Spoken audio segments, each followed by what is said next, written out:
Sirt kapaċi ngħix ma' nies ta' madwar mingħajr droga. Dan huwa kliem li ħareġ minn fom żagħżugħ ta' 15-il sena li qed jagħmel programm ta' riabilitazzjoni f'Talibwar. Buċċu mċajpar u leħnu mibdul minħabba li huwa minorenni huwa jaqsam storja ta' waqgħat, bidliet u tama li twassal messaġġ ċar li żgħażagħ oħra li forsi għadhom qed jitħabtu fid-dlam tal-vizzju.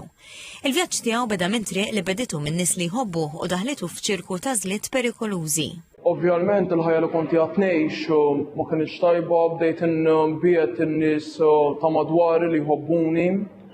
Waqajt f'ċirku ma' nies ħżiena wkoll u spiċċajt ukoll wieħed minnhom jiena.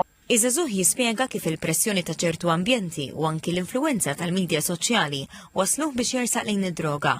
Jgħid li l-bidu kien diffiċli ħafna, iżda f'Talibwar sab ambjent li joffri struttura u tama u issa sar jaf jgħix mingħajr droga.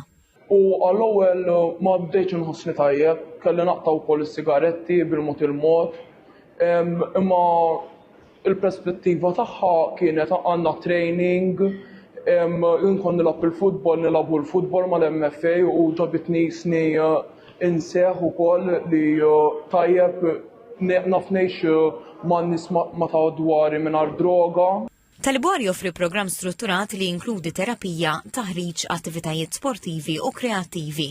Dan iċ-ċentru jitmexxa minn professjonisti u ħaddiema soċjali 24 siegħa kuljum u minħabba l-ħafna riżorsi li jeħtieġ din is-sena l-Ministeru għall-Politika Soċjali reġa' siġilla ftehim soċjali mal-Caritas li laħħaq 3.7 miljun euro. Intant wara kważi 3 xhur fil-programm dan iż-żagħżugħ jgħid li l-persuna li kien qabel m'għadix tirrappreżentah u jirrikonoxxi li l-proċess tal-fejqan jieħu żmien, imma jgħid li l-irkupru jibda mill-kuraġġ li titlob l-għajnuna.